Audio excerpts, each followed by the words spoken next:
Form ఉందన్నమాట. ఆ form లోనే దాహిని దాచుంటాడు.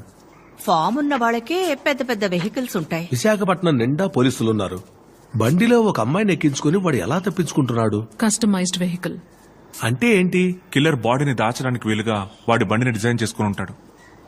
వసంత, విశాఖ జిల్లాలో మొత్తం ఎన్ని పిగ్ ఫార్మ్స్ ఉన్నాయో నాకు తెలియాలి.